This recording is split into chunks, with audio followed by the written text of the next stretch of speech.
Watching point 97 पे आप लोग का स्वागत है। आज हम कांग्रेस अधिवेशन के बारे में जानेंगे जो 1916 ईस्वी से 1933 ईस्वी के बीच संपन्न हुए। 1916 ईस्वी में कांग्रेस का अधिवेशन लखनऊ में संपन्न हुआ। इसके बारे में मैंने आपको अपने पिछले वीडियो में ही बताया था विस्तार पूर्वक, जिसकी अध्यक्षता अंबिका चरण मजूमदार ने किया। इसी अधिवेशन में बाल गंगाधर तिलक ने कांग्रेस के मंच से पहली बार अपना प्रसिद्ध नारा दिया था कि स्वराज हमारा जन्मसिद्ध अधिकार है, इसे मैं लेके रहूंगा। 1917 ईस्वी में कांग्रेस का अधिवेशन कलकत्ता में संपन्न हुआ, जहां इसकी अध्यक्षता एनी बेसेंट ने किया। एनी बेसेंट आयरिश मूल की महिला थी। ये 1893 ईस्वी में भारत थियोजोफिकल सोसाइटी के कुछ काम से आई थी। बाद में फिर वो यहीं रह गई। 1904 ईस्वी में इन्होंने सेंट्रल हिंदू कॉलेज बनारस में स्थापित किया। 1907 में ये थियोजोफिकल सोसाइटी की अध्यक्ष बन गई। 1917 ईस्वी में यह पहली महिला थी जिन्होंने कांग्रेस के किसी अधिवेशन की अध्यक्षता की थी। हालांकि ये महात्मा गांधी के विचारों से प्रभावित नहीं थी, परंतु भारतीय अध्यात्म से बहुत ही प्रभावित थी। 9 जनवरी 1915 को महात्मा गांधी दक्षिण अफ्रीका से भारत आए। उस दिन को याद करने के लिए प्रवासी भारतीय दिवस भी मनाया जाता है। और 4 फरवरी 1916 ईस्वी को काशी में बनारस हिंदू विश्वविद्यालय का उद्घाटन समारोह चल रहा था। महात्मा गांधी भारत में आने के बाद पहली बार किसी सार्वजनिक सभा को संबोधित करने का जो उन्हें मौका मिला वो बीएचयू कैंपस ही था, बीएचयू का ही मंच था। वहां पे जब वो भाषण दे रहे थे तो उनके भाषण के कुछ तथ्यों से एनी बेसेंट असहमति भी जताई थी। उन्होंने महात्मा गांधी को राजनीति बच्चा भी कहा था। हालांकि महात्मा गांधी इनके उम्र और अनुभव को देखते हुए महात्मा गांधी का कहना था कि मैं अपनी कोई भी याचिका उनके सामने इस प्रकार प्रस्तुत करता हूँ जैसे एक बालक अपनी माँ के समक्ष प्रस्तुत करता है। 1918 ईस्वी में कांग्रेस का विशेष अधिवेशन बंबई में संपन्न हुआ, जहां इसकी अध्यक्षता सर हसन इमाम ने किया। हसन इमाम पटना के ही रहने वाले थे, तो ये पहले बिहारी जिन्होंने कांग्रेस के किसी सेशन का अध्यक्षता किया तो वो थे सर हसन इमाम। क्यों इनके पूर्वज के बारे में कहा जाता है कि ये औरंगजेब के दरबार में शैक्षणिक कार्य किया करते थे। 1918 में जो सामान्य अधिवेशन था वो दिल्ली में प्रारंभ हुआ और उसकी अध्यक्षता मदन मोहन मालवीय ने किया। मदन मोहन मालवीय ने इस अधिवेशन में हिंदी के प्रचार प्रसार पर जोर देने की बात कही। हालांकि इस अधिवेशन की अध्यक्षता बाल गंगाधर तिलक को करना था, परंतु उसी वक्त वेलेंटाइन सिरोल नाम के एक व्यक्ति थे जिन्होंने बाल गंगाधर तिलक को भारतीय अशांति का जनक बताया था। इससे आहत होकर के बाल गंगाधर तिलक वेलेंटाइन सिरोल पर मुकदमा कर दिए थे। उसी मुकदमा के सिलसिले में बाल गंगाधर तिलक ब्रिटेन चले गए थे। तब कांग्रेस की अध्यक्षता मदन मोहन मालवीय के द्वारा ही किया गया था। 1919 ईस्वी में कांग्रेस का अधिवेशन अमृतसर में संपन्न हुआ। वहां उसकी अध्यक्षता मोतीलाल नेहरू ने किया। इस अधिवेशन में जलियांवाला बाग कांड का निंदा किया गया और खिलाफत आंदोलन का समर्थन की बात कही गई। 13 अप्रैल 1919 ईस्वी को जलियांवाला बाग में माइकल ओडायर के नेतृत्व में निहत्थों पर गोली चलाई गई थी, जिसमें 1200 से अधिक लोगों की मृत्यु हो गई थी और 4000 से अधिक लोग घायल हो गए थे। ब्रिटिश सरकार ने जलियांवाला बाग हत्याकांड के मद्देनजर हंटर कमीशन का गठन किया, जिसने अपनी रिपोर्ट में बताया कि कुछ 100 लोग ही मात्र मरे हैं। वहीं कांग्रेस का जो एक कमीशन था उसने अपनी रिपोर्ट में बताया कि यहाँ 1200 से अधिक लोगों की मृत्यु हो चुकी थी। इसका रिपोर्ट महात्मा गांधी ने स्वयं अपने हाथों से लिखा था।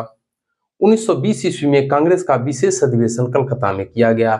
वहां इसकी अध्यक्षता लाला लाजपत राय ने की। इस अधिवेशन में महात्मा गांधी ने असहयोग आंदोलन प्रस्ताव रखा, जिसे मोहम्मद अली जिन्ना, चित्तरंजन दास और मोतीलाल नेहरू ने विरोध किया और फलतः वो प्रस्ताव पारित नहीं हो पाया।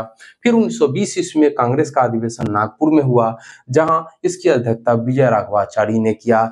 इस अधिवेशन में चित्तरंजन दास ने असहयोग आंदोलन प्रस्ताव को रखा, जिसे सर्वसम्मति से पारित कर दिया गया। होता यह था कि कांग्रेस का विशेष अधिवेशन किसी भी महीने में हो जाया करता था दिसंबर से पहले, और इसका जो सामान्य अधिवेशन था वो दिसंबर माह में लास्ट वीक में किया जाता था। 1921 के अहमदाबाद अधिवेशन की अध्यक्षता के लिए चित्तरंजन दास को निर्वाचित कर दिया गया था, पर अंग्रेजों ने उन्हें गिरफ्तार कर लिया। फलतः हकीम अजमल खां कार्यकारी अध्यक्ष बनाए गए और चित्तरंजन दास का जो भाषण था उसे सरोजनी नायडू ने पढ़ा था। सरोजनी नायडू 1916 ईस्वी में पहली बार कांग्रेस के किसी अधिवेशन में भाग लिया था। 1922 में कांग्रेस का अधिवेशन गया में संपन्न हुआ, जहां इसकी अध्यक्षता चित्तरंजन दास के द्वारा किया गया। हालांकि इस अधिवेशन में चित्तरंजन दास ने 1923 में होने वाले चुनाव में भागीदारी को लेकर के एक प्रस्ताव रखा, जो पास नहीं हो पाया, जो पारित नहीं हो पाया। फलतः चित्तरंजन दास ने कांग्रेस से इस्तीफा दे दिया और स्वराज पार्टी बनाया, जिसका अध्यक्ष चित्तरंजन दास थे और उसके सचिव मोतीलाल नेहरू थे, और उन्होंने 1923 के चुनाव में भाग भी लिया था। 1923 ईस्वी में कांग्रेस का विशेष अधिवेशन दिल्ली में हुआ, जहां मौलाना अबुल कलाम आजाद उसके अध्यक्ष बने। मौलाना अबुल कलाम आजाद कांग्रेस के सबसे युवा अध्यक्ष थे और सबसे अधिक दिन अध्यक्ष रहने का भी गौरव मौलाना अबुल कलाम को ही मिलता है, क्योंकि 1940 ईस्वी में रामगढ़ में कांग्रेस का अधिवेशन संपन्न हुआ। वहां अध्यक्षता मौलाना अबुल कलाम आजाद द्वारा किया गया और 1945 ईस्वी तक कांग्रेस का कोई अधिवेशन नहीं हुआ, तो उस बीच में भी कांग्रेस के अध्यक्ष मौलाना अबुल कलाम आजाद ही रहे।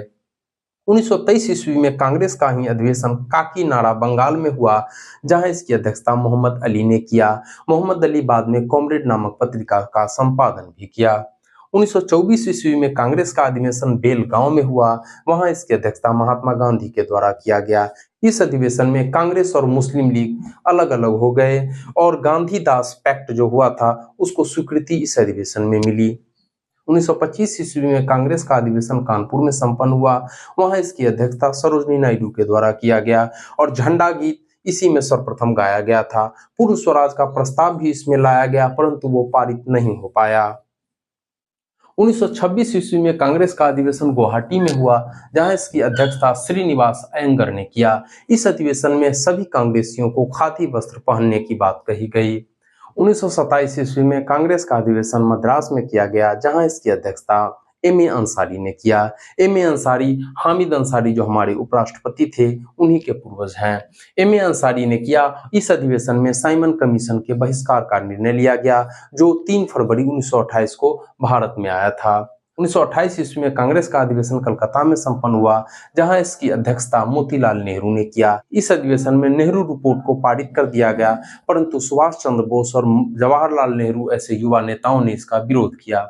1929 ईस्वी में कांग्रेस का अधिवेशन लाहौर में संपन्न हुआ, जहां जवाहरलाल नेहरू ने इसकी अध्यक्षता की। पूर्ण स्वराज का प्रस्ताव भी इसमें पारित हो गया। इसी अधिवेशन में जवाहरलाल नेहरू ने 26 जनवरी 1930 को पूर्ण स्वतंत्रता दिवस मनाने की घोषणा की थी।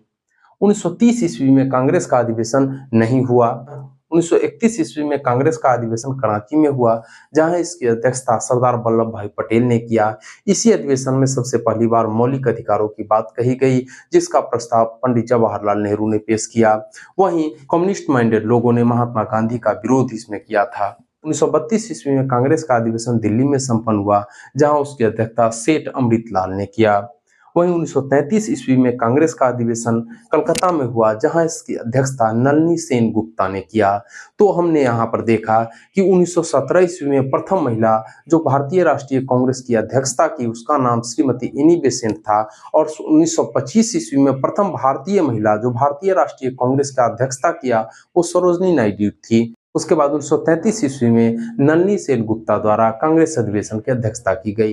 अब यहाँ कुछ बातों पर हम गौर करेंगे, ध्यान देंगे। कांग्रेस का विशेष अधिवेशन 3 हुआ, मात्र 3 बार कांग्रेस का विशेष अधिवेशन हुआ। सबसे पहला विशेष अधिवेशन 1918 में हुआ, जो बंबई में संपन्न हुआ, जिसका अध्यक्षता सर हसन इमाम किए।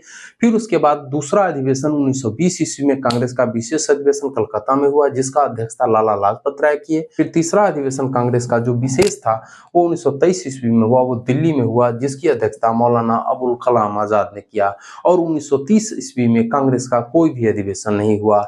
बिहार में कांग्रेस का 2 अधिवेशन हमने देखा, एक 1912 ईस्वी में हुआ था, जो बांकीपुर में संपन्न हुआ, आरसी मधोलकर जिसकी अध्यक्षता किए। फिर दूसरा 1922 में गया में हुआ, जिसकी अध्यक्षता चित्तरंजन दास ने किया।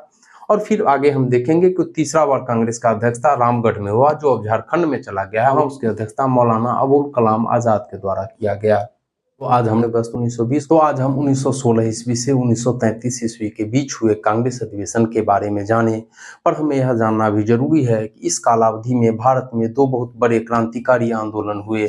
1 अगस्त 1920 को महात्मा गांधी ने असहयोग आंदोलन को चालू किया, परंतु 5 फरवरी 1922 ईस्वी को उत्तर प्रदेश के गोरखपुर जिले में चौरी चौड़ा नामक स्थान पे एक घटना हो गई, जिससे आहत होकर गांधी जी ने 7 दिन बाद 12 फरवरी 1922 को अपना असहयोग आंदोलन वापस ले लिया।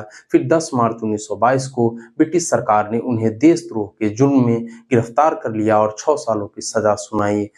फिर 12 मार्च 1930 ईस्वी को महात्मा गांधी अपने 78 सहयोगियों के साथ साबरमती आश्रम से दांडी की ओर प्रस्थान किया, जिसे इतिहास में दांडी मार्च कहा जाता है। 12 मार्च को शुरू यात्रा का समापन 6 अप्रैल 1930 को हुआ। गांधी जी 6 अप्रैल 1930 को दांडी पहुंचे और वहां उन्होंने नमक कानून को तोड़ा और सविनय अवज्ञा आंदोलन करने की घोषणा कर दी। परंतु 5 मार्च 1931 ईस्वी को गांधी जी और इरविन के बीच में पैक्ट हुआ, एक समझौता हुआ, जिसे दिल्ली पैक्ट भी कहा जाता है। उस समझौता के मद्देनजर गांधी जी ने सविनय अवज्ञा आंदोलन को वापस ले लिया और गोलमेज सम्मेलन में शिरकत लेने के लिए हामी भर दी। तो इन सब आंदोलनों के बारे में हम लोग किसी दूसरे दिन विस्तृत रूप से जानेंगे। तो आज का हमारा ये टॉपिक खत्म हुआ। अब फिर अगले वीडियो में हम आगे के कांग्रेस अधिवेशन के बारे में जानकारी प्राप्त करेंगे।